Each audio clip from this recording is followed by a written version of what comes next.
ಬಹಳ ಸಿಂಪಲ್ಲಾಗಿ ಮನೆಯಲ್ಲೇ ಒಂದೇ ಸಲ 10 ರುಮಾಲಿ ರೋಟಿ ಯಾವ ರೀತಿ ಮಾಡೋದು ಅಂತ ನೋಡೋಣ ಬನ್ನಿ.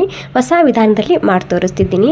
ಮತ್ತು ನಿಮ್ಗೆ ಏನಾದರೂ ತಂದೂರಿ ರೋಟಿ ಮಾಡೋಕ್ಕೆ ಬರಲ್ಲ ಅನ್ನೋರು ಸಿಂಪಲ್ಲಾಗಿ ಈ ರುಮಾಲಿ ರೋಟಿನ ಮಾಡಿ ನೋಡಿ, ಪರ್ಫೆಕ್ಟಾಗಿ ಬರುತ್ತೆ ಮತ್ತು ತುಂಬ ಈಸಿಯಾಗಿ ಮಾಡ್ಕೋಬೋದು ಈ ರುಮಾಲಿ ರೋಟಿ. ಈ ರುಮಾಲಿ ರೋಟಿ ಮಾಡೋದಕ್ಕೆ ಮೊದಲಿಗೆ ನಾನಿಲ್ಲಿ 1 ಗ್ಲಾಸ್ ಆಗುವಷ್ಟು ಮೈದಾ ಹಿಟ್ಟು ಹಾಕೊತಿದ್ದೀನಿ, ಸೋಸ್ಕೊಂಡು ತೊಗೊಂಡಿದ್ದೀನಿ. ಇವಾಗ ಇದಕ್ಕೆ ರುಚಿಗೆ ತಕ್ಕಷ್ಟು ಉಪ್ಪು ಹಾಕ್ಕೊಂಡಿನಿ. ಇಲ್ಲಿ ರುಮಾಲಿ ರೋಟಿ ಮೈದಾ ಹಿಟ್ಟಿನಲ್ಲೇ ಮಾಡೋದು, ಹೀಗಾಗಿ ನಾನು ನಿಮಗೆ ಮೈದಾ ಹಿಟ್ಟಿನಲ್ಲೇ ಮಾಡಿ ತೋರಿಸ್ತಿದ್ದೀನಿ. ನಿಮಗೆ ಮೈದಾ ಹಿಟ್ಟು ಇಷ್ಟ ಇಲ್ಲ ಅನ್ನೋದಾದರೆ ಒಂದು ಅರ್ಧ ಕಪ್ ಮೈದಾ ಹಿಟ್ಟು, ಅರ್ಧ ಕಪ್ ಗೋಧಿ ಹಿಟ್ಟು ಹಾಕೋಬೋದು, ಬರುತ್ತೆ ಹಾಕಿ ಕೂಡ. ಇವಾಗ ಇಲ್ಲಿ ನೀರು ಬದಲಾಗಿ ಹಾಲನ್ನ ಹಾಕ್ಕೊಂಡು ಹಿಟ್ಟನ್ನ ನಾದ್ಕೋಬೇಕಾಗುತ್ತೆ.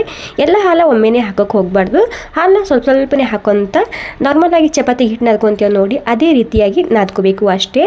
ಮತ್ತು ಬಹಳ ಜನರಿಗೆ ತಂದೂರಿ ರೋಟಿ ಮಾಡೋದಕ್ಕೆ ತುಂಬ ಕಷ್ಟ ಆಗುತ್ತೆ. ಸೊ ಅಂಥವರು ಈ ರುಮಾಲಿ ರೋಟಿನ ಮಾಡಿ ನೋಡ್ಬೋದು, ತುಂಬ ಈಸಿಯಾಗಿ ಮಾಡ್ಕೋಬೋದು, ಅಷ್ಟೇ ರುಚಿಯಾಗಿರುತ್ತೆ. ಇವಾಗ ನೋಡಿ ಹಿಟ್ಟ ನಾದ್ಕೊಂಡಾಗಿದೆ. ಇವಾಗ ಇದಕ್ಕೆ 1 ಚಮಚ ತುಪ್ಪ ಹಚ್ತಿದ್ದೀನಿ. ತುಪ್ಪ ಹಚ್ಚಿ ಇವಾಗ ಇದಕ್ಕೆ ಒಂದು 15-20 ನಿಮಿಷ ಆಗೋ ತನಕ ರೆಸ್ಟ್ ಮಾಡ್ಕ ಬಿಡಬೇಕು. ಒಂದು 20 ನಿಮಿಷ ಆಗೋ ತನಕ ನಾನು ಬಿಟ್ಟಿದ್ದೆ. ಇವಾಗ ಮತ್ತೆ ಒಂದು ಸ್ವಲ್ಪನೇ ನಾದ್ಕೊಂಡು ತೊಗೊತಿದ್ದೀನಿ.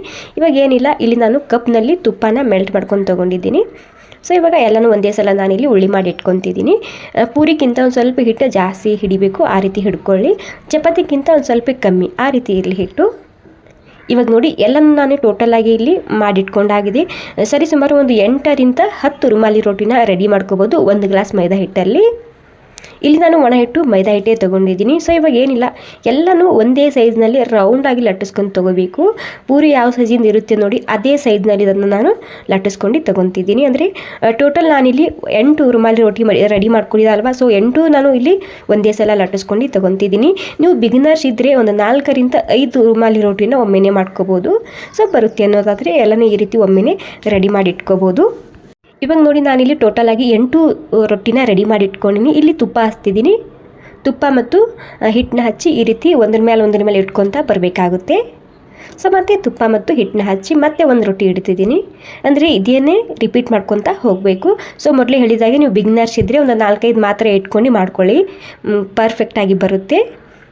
ಸೊ ನಾನಿಲ್ಲಿ ಟೋಟಲಾಗಿ 8 ರೊಟ್ಟಿನ ಒಮ್ಮೆನೇ ಇಟ್ಕೊತಿದ್ದೀನಿ. ಇಲ್ಲಿ ಒಂದು ಸ್ವಲ್ಪ ತುಪ್ಪ ಜಾಸ್ತಿನೇ ಹಚ್ಚಬೇಕಾಗುತ್ತೆ, ಯಾಕೆಂದರೆ ನಾವು ಬೇಯಿಸುವಾಗ ಅದು ಕಿತ್ಕೊಂಡು ಬರಬೇಕಲ್ವ ಹೊರಗಡೆ, ಹೀಗಾಗಿ ತುಪ್ಪ ಮತ್ತು ಮೈದಾ ಹಿಟ್ಟು ಹಚ್ಚಿ ಈ ರೀತಿ ಒಂದ್ರ ಮೇಲೆ ಒಂದು ಇಟ್ಕೋತಾ ಬರಬೇಕಾಗುತ್ತೆ. ಓಕೆ ನೋಡಿ, ಎಲ್ಲನೂ ನಾನಿಲ್ಲಿ ಒಂದೇ ಸಲ ಒಂದು 8 ರುಮಾಲಿ ರೋಟಿನ ರೆಡಿ ಮಾಡಿ ಇಟ್ಕೊಂಡಿನಿ. ಇದಕ್ಕೆ ಮತ್ತೆ ಮೈದಾ ಹಿಟ್ಟು ಹಚ್ಕೊಂಡು ಈ ರೀತಿ ತೆಳ್ಳಗೆ ಲಟ್ಟಿಸ್ಕೊಂಡು ತೊಗೋಬೇಕು ಅಷ್ಟೇ. ಜಾಸ್ತಿ ಜೋರು ಹಾಕಬಾರ್ದು ಇಲ್ಲಿ, ಮತ್ತು ಜಾಸ್ತಿ ತೆಳ್ಳಗೆ ಕೂಡ ಮಾಡ್ಕೋಬಾರ್ದು, ಅಷ್ಟೇ ಮೀಡಿಯಮ್ ಆಗಿ ಇದನ್ನು ಲಟ್ಟಿಸ್ಕೊಂಡು ತೊಗೋಬೇಕಾಗುತ್ತೆ ಅಷ್ಟೇ. ಸೊ ಇವಾಗ ನಾನು ಸೈಡ್ನಲ್ಲಿ ಹಂಚು ಕೂಡ ಬಿಸಿ ಮಾಡೋದಕ್ಕೆ ಇಟ್ಟಿದ್ದೀನಿ. ಓಕೆ ನೋಡಿ, ಇವಾಗ ನಾನು ಲಟ್ಟಿಸ್ಕೊಂಡು ಆಗಿದೆ. ಜಾಸ್ತಿ ಜೋರು ಹಾಕ್ತಿಲ್ಲ ನಾನು, ಜಸ್ಟ್ ಇದನ್ನು ಚಪಾತಿ ಯಾವ ಸೈಜಿಂದ ಇರುತ್ತೆ ನೋಡಿ ಆ ಸೈಜ್ನಲ್ಲಿ ಇದನ್ನು ಲಟ್ಟಿಸ್ಕೊಂಡು ತೊಗೊತಿದ್ದೀನಿ. ಓಕೆ ಫೈನಲಿ ಇವಾಗ ಇಲ್ಲಿ ಹಂಚು ಕೂಡ ಬಿಸಿಯಾಗಿದೆ. ಇದಕ್ಕೆ ಒಂದು ಸ್ವಲ್ಪ ಮೊದಲಿಗೆ ತುಪ್ಪ ಹಚ್ತಿದ್ದೀನಿ. ತುಪ್ಪ ಹಚ್ಚಿ ಮಾಡಿದರೆ ರುಚಿ ಹೆಚ್ಚು. ಸೊ ತುಪ್ಪ ಇಲ್ಲ ಅಂದರೆ ಎಣ್ಣೆ ಕೂಡ ಬಳಸ್ಕೋಬೋದು ಈ ರೆಸಿಪಿ ಮಾಡೋದಕ್ಕೆ. ಇವಾಗ ನೋಡಿ ಎಲ್ಲನೂ ಇದೇ ರೀತಿಯಾಗಿ ಬೇಯಿಸ್ಕೊಂಡು ತೊಗೋಬೇಕಾಗುತ್ತೆ. ಸೊ ನೋಡಿ 2 ಕಣ್ಣಲ್ಲಿ ಮೊದಲಿಗೆ ಒಂದು ಸ್ವಲ್ಪ ಬೇಯಿಸ್ಕೊತಿದ್ದೀನಿ ತುಪ್ಪ ಹಚ್ಚಿ. ಇವಾಗ ಕೆಳಗಿನ ರೊಟ್ಟಿ ರೆಡಿ ಆಗುತ್ತೆ. ಇಲ್ಲಿ ಮೇಲೆ ಈ ರೀತಿ ತುಪ್ಪ ಹಚ್ಚಿದನ್ನು ಉಲ್ಟಾ ಹಾಕಬೇಕು. ಓಕೆ ಇವಾಗ ಕೆಳಗಿನ ರೊಟ್ಟಿ ರೆಡಿಯಾಗಿದೆ, ನೀವು ನೋಡ್ತಿರ್ಬೋದು. ಸೊ ಇವಾಗ ಈ ರೊಟ್ಟಿಗೆ ಒಂದು ಸ್ವಲ್ಪ ತುಪ್ಪ ಹಚ್ಚಿ ರೊಟ್ಟಿನ ತಕ್ಕೊಂಡ್ರೆ ಆಯಿತು, ರುಮಾಲಿ ರೊಟ್ಟಿ ರೆಡಿ ಆಗುತ್ತೆ. ಇದನ್ನೇ ರಿಪೀಟ್ ಮಾಡ್ಕೊತ ಹೋಗಬೇಕು. ಮೇಲಿನ ರೊಟ್ಟಿ ತುಪ್ಪ ಹಚ್ಚಿ ಕೆಳಗಡೆ ಹಾಕಬೇಕು, ಅದು ಬೇಯುತ್ತೆ. ಓಕೆ ನೋಡಿ ಎಷ್ಟು ಸರಿಯಾಗಿ ಬಂದಿದೆ ನೋಡಿ, ಪೇಪರ್ ಯಾವ ರೀತಿ ಇರುತ್ತೆ ಅದೇ ರೀತಿಯಾಗಿ ಬಂದಿದೆ.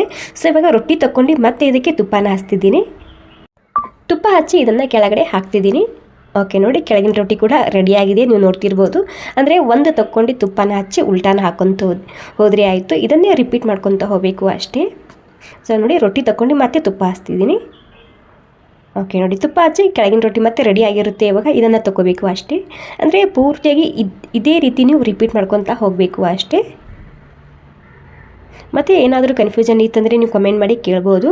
ಸೊ ನೋಡಿ ಇವಾಗ ಫೈನಲ್ ಆಗಿ ಎಲ್ಲ ರೋಟಿ ರೆಡಿಯಾಗಿದೆ ಇವಾಗ. ಮತ್ತು ನೀವಿಲ್ಲಿ ಸೊ ಮೈದಾ ಹಿಟ್ಟು ಇಷ್ಟ ಇಲ್ಲ ಅಂದರೆ ಒಂದು ಅರ್ಧ ಕಪ್ ಮೈದಾ ಹಿಟ್ಟು, ಅರ್ಧ ಕಪ್ ಗೋಧಿ ಹಿಟ್ಟು ಕೂಡ ಹಾಕ್ಕೊಂಡು ಈ ರೆಸಿಪಿನ ಮಾಡ್ಕೋಬೋದು. ಮತ್ತು ಇಲ್ಲಿ ನಾನು ಹಾಲನ್ನ ಕಾಯಿಸಿ ಆರಿಸಿದಂತಹ ಹಾಲನ್ನ ಬಳಸ್ಕೊಂಡಿನಿ. ಸೊ ಮೊದಲೇ ಆರಿಸಿದಂತಹ ಹಾಲು ಹಾಕ್ಕೊಂಡು ಹಿಟ್ಟನ್ನ ನಾದ್ಕೊಳ್ಳಿ, ಪರ್ಫೆಕ್ಟಾಗಿ ಬರುತ್ತೆ. ನೋಡಿ ಎಷ್ಟು ಸರಿಯಾಗಿ ಬಂದಿದೆ ನಮ್ಮ ರುಮಾಲಿ ರೋಟಿ. ಓಕೆ ಈ ರುಮಾಲಿ ರೋಟಿ ನಿಮಗೆ ಸ್ವಲ್ಪನಾದ್ರೂ ಇಷ್ಟ ಆಗಿದ್ರೆ ಒಂದು ಲೈಕ್ ಮಾಡಿ. ನಿಮಗೆ ಯಾವ ಸಬ್ಜಿ ಇಷ್ಟನೋ ಆ ಸಬ್ಜಿ ಜೊತೆಗೆ ಈ ರುಮಾಲಿ ರೋಟಿನ ತಿನ್ಬೋದು, ತುಂಬಾ ರುಚಿಯಾಗಿರುತ್ತೆ. ಟ್ರೈ ಮಾಡಿ ನೋಡಿ, ಖಂಡಿತ ಎಲ್ರಿಗೂ ತುಂಬ ಇಷ್ಟ ಆಗುತ್ತೆ. Okay thank you so much. ಇಷ್ಟ ಆಗಿದ್ರೆ ಒಂದು ಲೈಕ್ ಮಾಡೋದು ಮಾತ್ರ ಮರಿಬಾರ್ದು. ಸೊ ಇನ್ನೊಂದು ವೀಡಿಯೋದಲ್ಲಿ ಸಿಗೋಣ. Thank you.